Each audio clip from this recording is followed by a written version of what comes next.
que yo estoy aquí con un solo motivo, porque a mí me dijeron que el movimiento feminista me podría explicar qué fue primero, si el huevo o la gallina.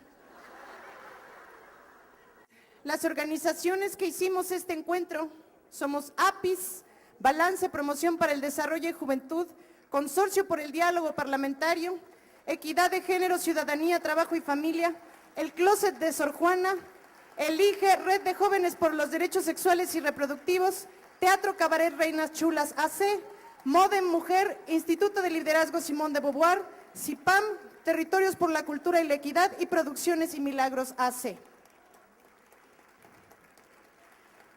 Vamos a comenzar ahora sí con la bienvenida por parte del Comité Impulsor.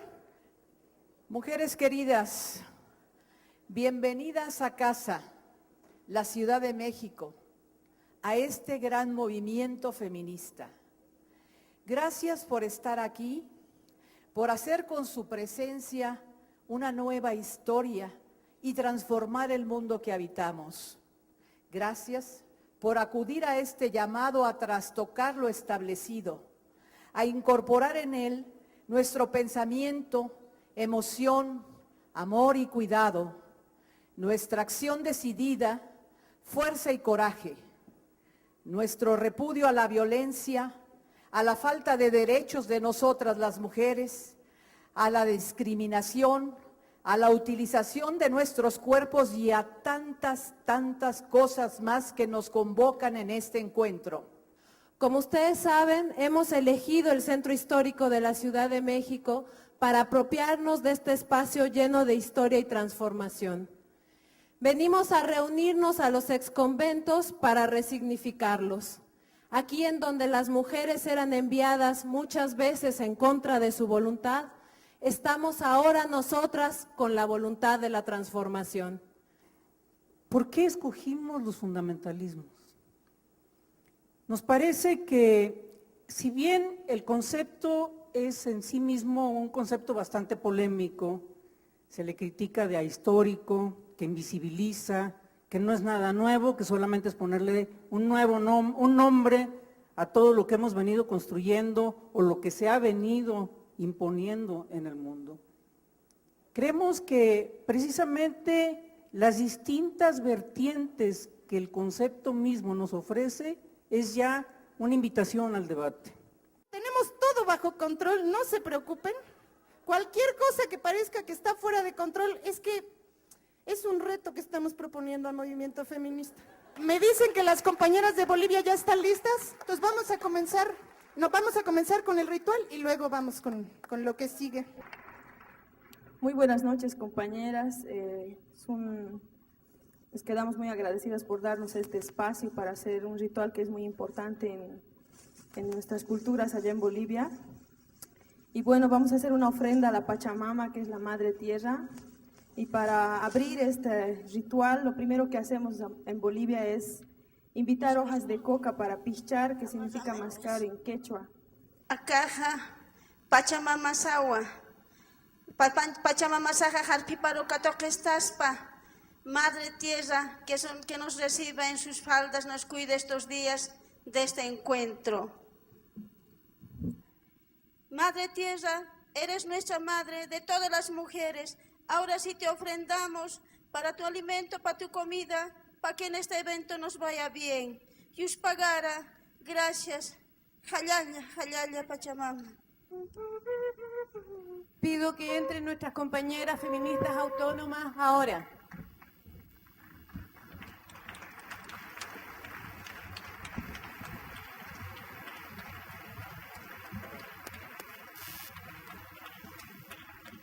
Que nuestras compañeras de cuerpos pintados avancen hasta nosotras. Organizar un encuentro feminista en sí mismo significa un ejercicio político de nuestra ética y autonomía feminista. Sin embargo, pensamos que la organización de este 11º encuentro feminista se ha convertido en un espacio que refuerza las instituciones patriarcales, vaciando y mercantilizando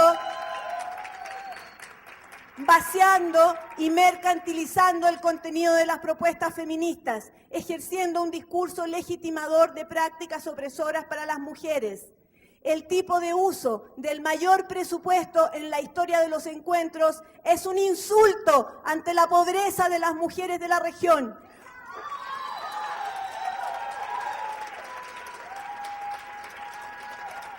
Una expresión de ello son los salarios exorbitantes para la organización de dicho evento, sacrificando las becas para la participación de un mayor número de compañeras en nombre del discurso feminista. Compañeras afrodescendientes, indígenas, lesbianas, pobladoras que no tienen acceso al Internet y que no pertenecen a las redes tecnócratas, no han podido acceder a información ni a becas. En cambio, se entrega privilegios a los nuevos sujetos del feminismo y a quienes gozan de los privilegios de la sociedad neoliberal y de consumo. Los ejes temáticos no han sido decididos por las bases feministas, sino por las políticas emanadas de organismos transnacionales que responden a intereses económicos propios y de los grandes capitales, ajenos a las necesidades y propuestas del feminismo latinoamericano. Nosotras soñamos y hacemos un feminismo horizontal que ejercite mínimos comunes, alejado de las lógicas clasistas, racistas, heterocentristas e institucionales. No queremos un feminismo vaciado de contenido político crítico que se esconde en la categoría de género. Queremos finalmente saludar a todas las compañeras feministas latinoamericanas y caribeñas que han venido con ilusión y buena fe. Y las alentamos a ser parte de un feminismo crítico y contrahegemónico. Desde la radicalidad y la autonomía, otro feminismo es posible. Desde la radicalidad y la autonomía, otro feminismo es posible. Encuentro Autónomo Feminista, marzo 2009.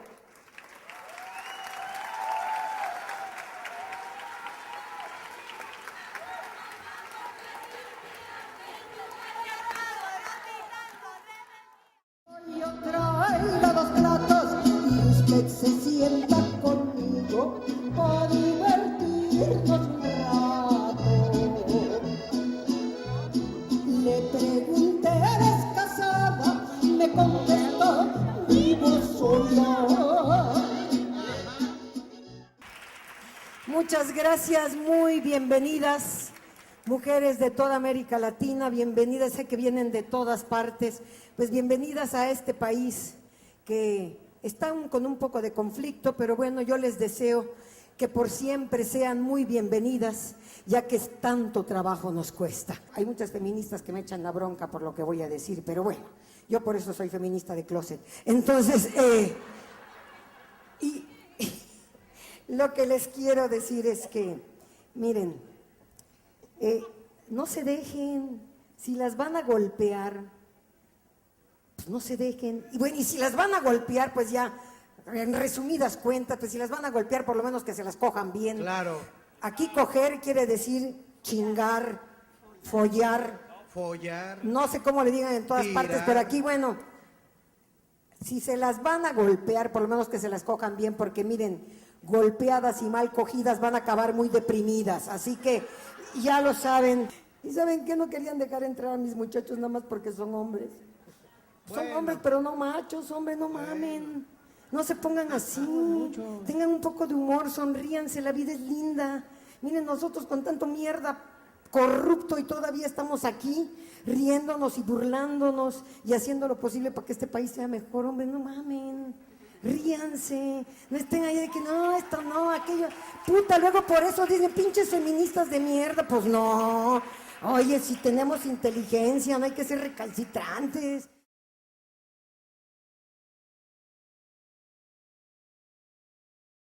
Oye, ¿y cómo lograr entrar? ¿Cómo con estrategia? Sí, nosotras somos feministas radicales autónomas.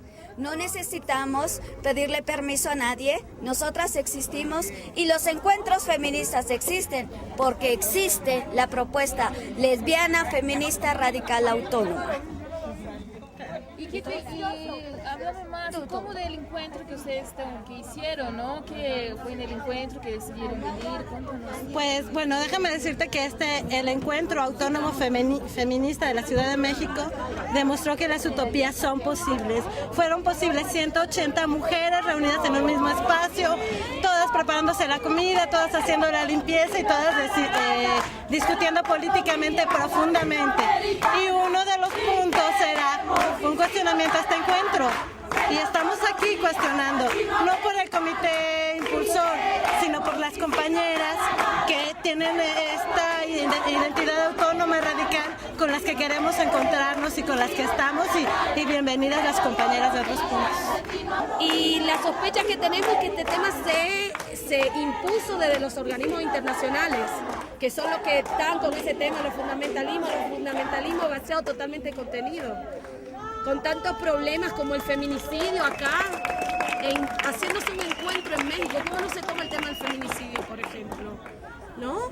El tema de las compañeras de Chiapas, la represión, había muchos temas, el conflicto armado en Centroamérica, y eso no aparece, porque no surgió del movimiento, surgió de las expertas que están en Naciones Unidas y de los organismos internacionales.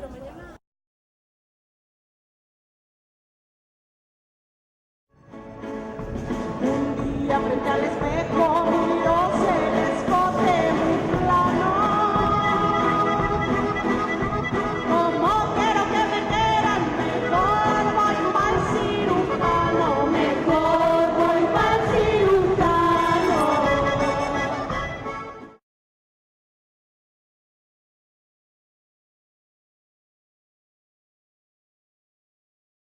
Los fundamentalismos se diferencian del conservadurismo, porque uno puede ser conservadora frente a las dinámicas de la sociedad y sin embargo aceptar las reglas de juego.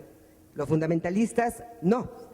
En todo este proceso, en los cuerpos de las mujeres y los cuerpos de las sexualidades diversas, de gays, lesbianas, trans, travestis, etcétera, son el blanco fundamental, o sea, el cuerpo de las personas que no se adscriben a la norma compulsiva, heterosexual, tradicional, y eso tiene que ver pues con la sexualidad, con el aborto, con la absoluta falta de reconocimiento de, por ejemplo, la pandemia VIH-Sida y los efectos que esto tiene, ¿no? Y por lo mismo, y con eso termino, los fundamentalismos en este momento, en el mundo y en América Latina, tienen características y tienen contenidos económicos, científicos, religiosos, culturales, etcétera, etcétera. Para nosotras, como mujeres indígenas, y no puedo opinar solo en lo individual, porque siempre desde nosotras es difícil pues decir que mi palabra es la única verdad de la realidad de mujeres indígenas. Yo soy una voz más que puede compartir. El fundamentalismo religioso no llegó apenas con nosotras. Eso fue impuesto, fue impuesta la religión o las religiones, pero desde ahí la sobrevivencia de nosotras por lograr la espiritualidad propia ha sido una alternativa para no ser avasalladas por este fundamentalismo. Tenemos una impronta de un fundamentalismo con el cual hay que también luchar, y es el fundamentalismo del norte. Es el norte quien demanda, es el norte el que señala las agendas de América Latina y el Caribe, es el norte el quien crea las redes de tráfico de mujeres, de niñas y de niños. El Estado laico es un fundamento y una conquista democrática esencial, cuyo principio sustancial es la no injerencia de doctrinas o intereses privados en las orientaciones públicas de los estados, ¿no? Hay intentos de eliminar el aborto, se ha eliminado la ley de la maternidad gratuita y atención a la infancia, que fue peleada duramente por las mujeres en la década de los 90, que incluía además salud sexual y reproductiva, la lucha contra el VIH-Sida, etcétera, etcétera. Ahora tenemos el permiso de poder hablar y poder oponernos a esos viejos fundamentalismos, porque a pesar de que hay persecuciones, exilio, movilizaciones por la fuerza, ahora podemos todas estar reunidas y cuestionar el orden patriarcal, que ahora, en la mal llamada crisis, que solo es un cambio de una economía basada en la oferta y en el lucro, a una que tiene que necesariamente mirar a las necesidades sociales. Quiero decir, no nos espantemos con la crisis económica. Si nosotras no le seguimos el juego al sistema capital y transformamos nuestra vida personal hasta en ese sentido, si nosotras dejamos de ser tan consumistas en ese sistema neoliberal que estamos criticando, con eso mismo nos estamos ayudando bastante a no sentirnos, ¿verdad?, tan presionadas en esto que están empujando los gobiernos, que estamos viendo en la televisión, que la crisis en la radio, y están violentándonos psicológicamente, asustándonos que estamos en crisis. Pues para nosotras como pueblos indígenas vivimos la crisis económica hace muchos años y todos los días estamos luchando. Aquí andan unas artesanas con ustedes, todos los días pie a pie estamos luchando por lograr una alternativa económica para nosotras, para nuestra familia, hijos, comunidad.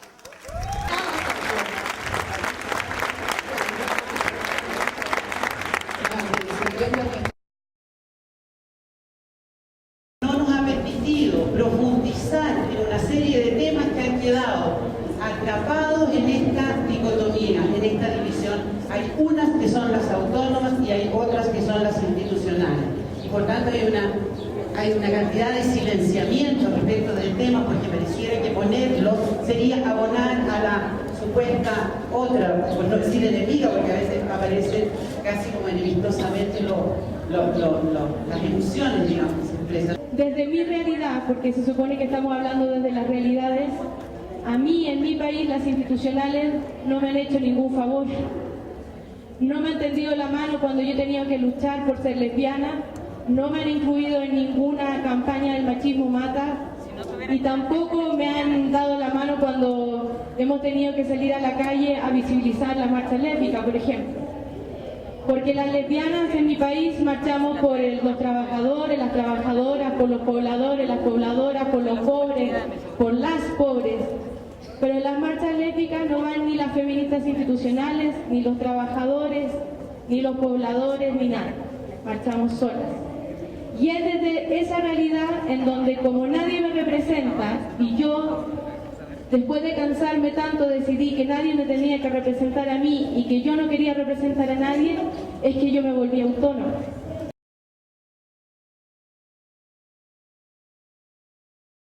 Un antiguo dirigente revolucionario, fuerza revolucionaria, que hizo la última revolución del siglo XX en América Latina, hoy persigue de manera feroz y sistemática, tenemos 8 meses consecutivos de persecución a uno de los movimientos más abnegados que ha tenido América Latina, como es el movimiento de mujeres en Nicaragua. Yo digo que ahorita en Nicaragua, en lo que fue el antiguo y gran partido revolucionario de Nicaragua, se ha convertido en lo que yo llamo el sandinismo pentecostal. Todos los miembros del partido son miembros de una cosa que se llama los hombres de negocios por el evangelio completo. Porque la gente se mete a la iglesia igual que se mete a las organizaciones de los partidos por un asunto de pertenencia, por ser una fuente de identidad. Y es una buena pregunta para nosotros. ¿A dónde está ofreciendo? ¿Cuáles son las grandes organizaciones del movimiento feminista latinoamericano que ofrecen fuentes de identidad política?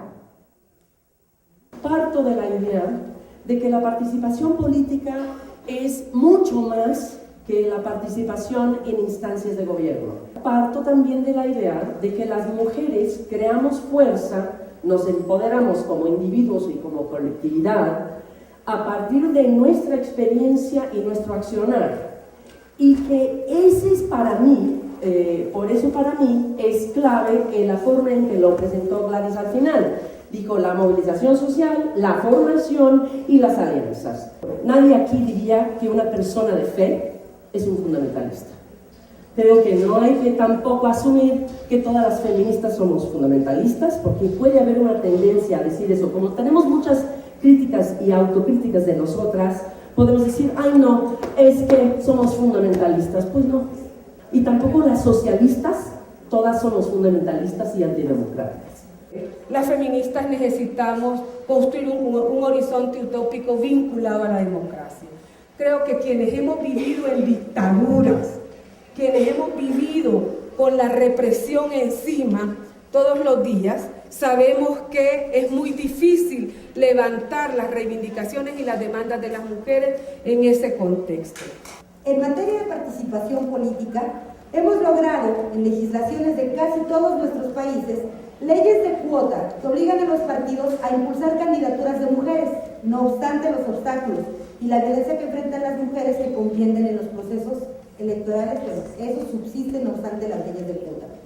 La permanente insistencia en la necesidad de superar el déficit democrático ocasionado por la precaria participación de las mujeres ha aumentado el porcentaje de las que ocupan cargos de elección y se ha logrado en algunos países como Costa Rica o México impulsar experiencias de construcción de partidos políticos feministas.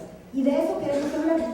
El horizonte utópico del feminismo tiene que ser, por un lado, el pensamiento crítico como su instrumento fundamental y por el otro, la construcción de un horizonte utópico democrático. No tenemos un proyecto colectivo desde el Río Grande hasta la Patagonia que nos articule y nos vertebre como que si fuéramos la cordillera de los Andes. Y a eso deberíamos de aspirar, porque el poder solo entiende de correlaciones de fuerza. Y si el movimiento feminista no se articula, se fortalece a sí mismo, invierte en sí mismo, deja de ser Sor Teresa de Calcuta, ¿verdad?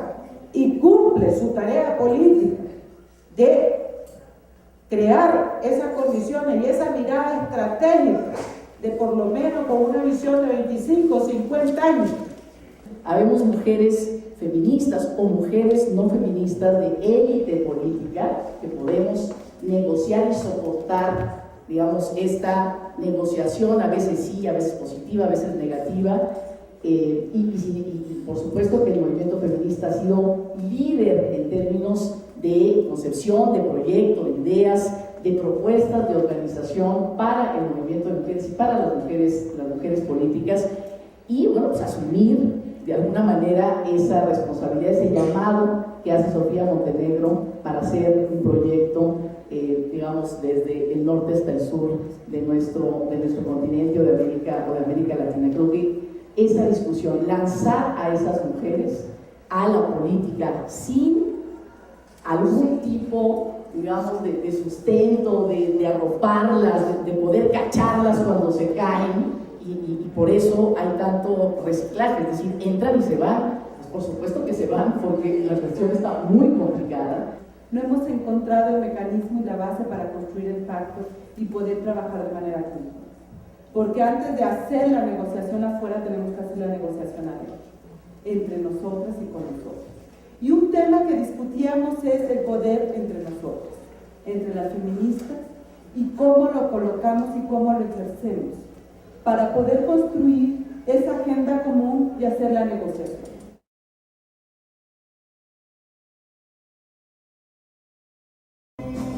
Si sienten miedo, si sienten gusto, si les da mucha presión y miedo a que nos digan no, contigo no.